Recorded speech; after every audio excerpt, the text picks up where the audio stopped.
Class 8 के लिए जो अभी त्रैमासिक एग्जाम होने वाले हैं उसमें पहला मतलब एक क्वेश्चन किससे आएगा, योज्य प्रतिलोम से। ये किससे आएगा,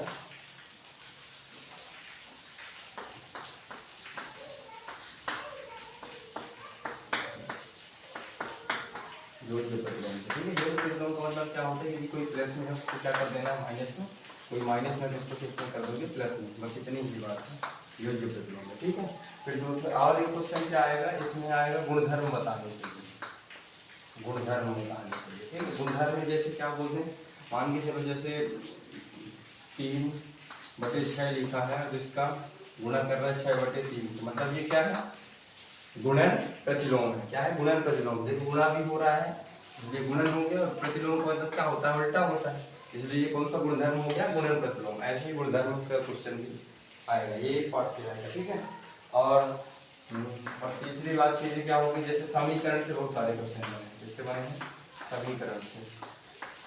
समीकरण का मतलब ये हो गया, यदि यहाँ 3x है प्लस 2 है बराबर 0 है, x का मान निकालने के लिए बोलेगा, तो 2 इधर प्लस में उधर जाएगा तो 2 किस में हो जाएगा, माइनस में। इसके साथ 3x है, यदि x का मान निकालने में क्या हो जाएगा, -2/3 गुणे में है तो इधर भाग में हो गया, ये क्या हो गया। इससे बहुत सारे क्वेश्चन बने हैं, 2-3 क्वेश्चन करीबन इससे बने हैं। इसके बाद परिमेय परिमेय संख्या से, है ना, परिमेय से,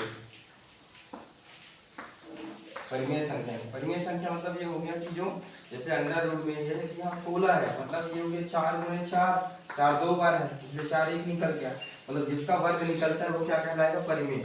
जैसे अंडर रूट में 15 है तो क्या कहला जाएगा, अपरिमेय संख्या कहला जाएगा। ठीक है, फटाफट बता रहा हूँ, अगर इसके रिवीजन करते जाएंगे आप लोग।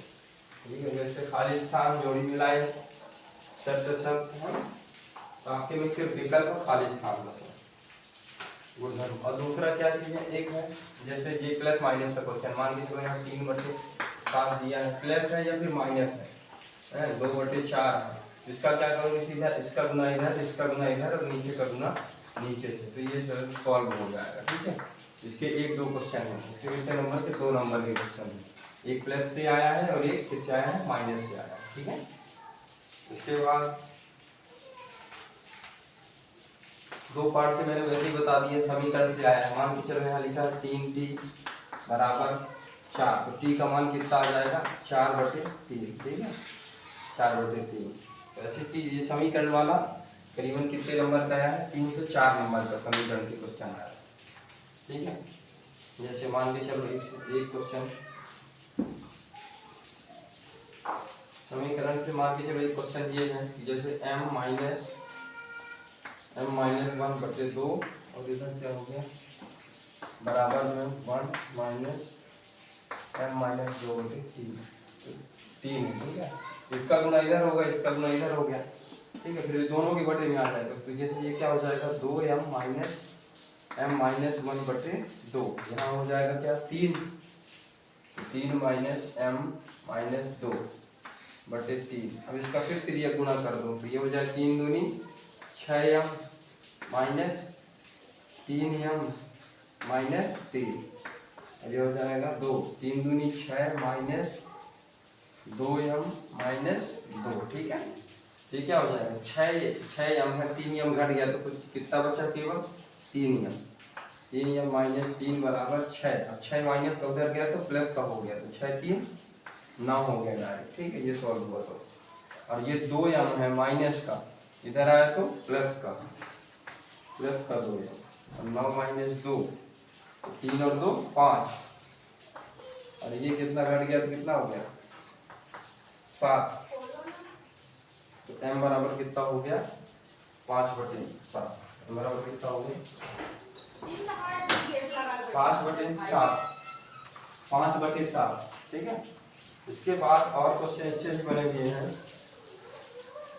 तो खाली स्थान विकल्प पढ़ने के लिए बीडीएस या पेपर आप देखेंगे तो बहुत सारे बन जाएंगे। ठीक है, इसके बाद 3 पार्ट से तो यही आया है, इसके बाद 3 पार्ट से पास कर देते हैं। इसमें क्या बोल रहा है, x का मान निकालने के लिए। ठीक है, तो कोई भी चतुर्भुज दिया हुआ है, ठीक है, मैं बोल रहा हूँ ये कोई x है तो ये भी क्या हो जाएगा, x हो जाएगा, लेकिन ये y है यदि तो ये भी क्या होगा, y होगा।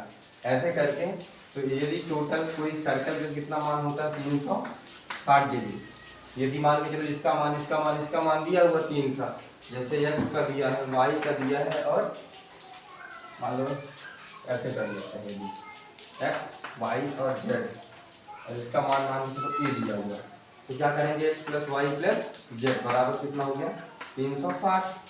यदि इन दो का मान दिया हुआ है इसके साथ प्लस किसका ए भी प्लस क्या ए है, तो यदि इन तीनों का मान दिया है, इन तीनों का मान इधर जाएगा तो घट जाएगा और इसका मान डायरेक्ट निकल जाएगा। ठीक है, इसका मान निकल जाएगा। तो ऐसे आए हैं किससे, ये एंगल वाला ही क्वेश्चन आपको देखने को मिलेगा। आई थिंक ये वाला आया है तो इसके हिसाब से इसको जरूर पढ़ लेना तुम लोग। ये वाला क्वेश्चन हमारे हिसाब से बना है, ऐसे क्वेश्चन ऐसे ऐसे, और ये वाला ऐसे। ये वाला कितना है 110, ये वाला कितना x, ये वाला कितना है 90, और ये वाला कितना है 45। और ये इसको ज्ञात करना है। ठीक है, ठीक है, इसको ज्ञात करना है, जिसकी वजह कितना आएगी 100, क्योंकि ये वाला कोण जब इतना बन रहा है इसके विपरीत अपोजिट में ये कितना बनेगा 110 ही बनेगा। ठीक है, ये आप निकाल लेना कितना आ रहा है इसका आंसर, इसका आंसर 110 आ रहा है। ठीक है, ये क्वेश्चन बना है आपके ध्यान में। ठीक है, 2 से 3 नंबर का। इसके बाद आगे चलते हैं। ठीक है, तो 3 पार्ट से लगभग यही क्वेश्चन है, और एक क्वेश्चन और बता दे रहे हैं जिसमें देखो, यदि समभुज भुजाओं की संख्या बोल रहा था कितना 360/500।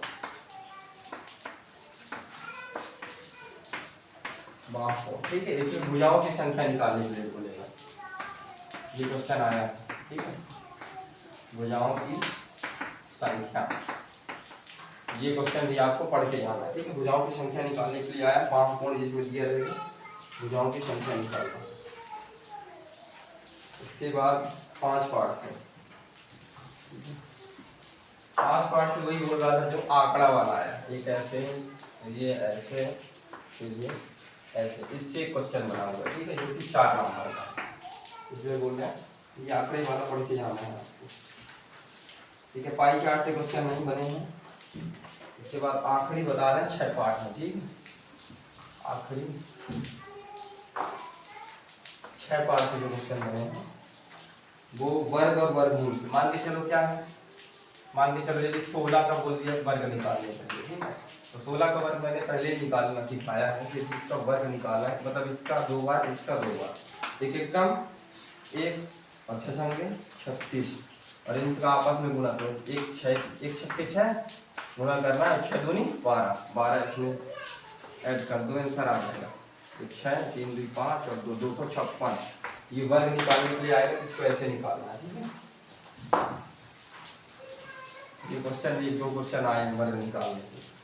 इसके बाद यदि अपन बात करते हैं तो वर्गमूल निकालना है। ठीक है, वर्गमूल मैंने पहले ही बताया था कि मान लीजिए वर्गमूल ऐसे दिया हुआ है, यदि ये 16 दिया हुआ है, 16 का वर्गमूल कैसे निकालोगे, देखिए ये वाला कर लेना, वर्ग निकालने बोलेगा 16 2 8 दूनी 16, 2 4 दूनी 8, फिर 2 2 दूनी 4, 2 1 कम, मतलब 2 और 2, पहले 2 निकला 2 निकला। ठीक है, 2 दूना 4, इसका आंसर कितना आ जाएगा 4। यदि ये बोलेगा क्या वर्गमूल निकालना है, तो अब आंसर कितना आएगा 4। इससे भी क्वेश्चन बना है। ठीक है, और इसके बाद हम बात कर देते हैं 6 पार्ट से ऐसे क्वेश्चन बने हैं वर्गमूल निकालने के लिए। अभाज्य गुणनखंड यदि बोलेगा, अभाज्य गुणनखंड। ठीक है, यदि बोलेगा अभाज्य गुणनखंड तो भी उसमें ऐसे ही फैक्टर बना के करना हो, जितने जोड़ा बने उतने होता रहेगा। ठीक है, और इसके बाद घनमूल से, घनमूल से मैंने पहले ही बताया था, ये घनमूल मान के चलो कितना है, यदि यहाँ 27 है, घन का मतलब ये हुआ कि जब 2 गुणो 2 गुणो 2 3 बार निकलेगा तो सिर्फ 1 और 2 बाहर आएगा। वैसे 27, 9 3 27, 3 3 9, 3 3, मतलब यदि 27 का कोई घनमूल बोलेगा तो कितना आएगा 3, 1 2 3, 3 बार रहेगा तो एक आंसर आएगा। ठीक है, बस F से इतने ही क्वेश्चन बनेंगे। और विकल्प और वो देखना है, उसके प्रीवियस हिस्से देख लेना, पिछले साल की जो पढ़ाया उसी से क्वेश्चन बने हैं। Thanks for watching.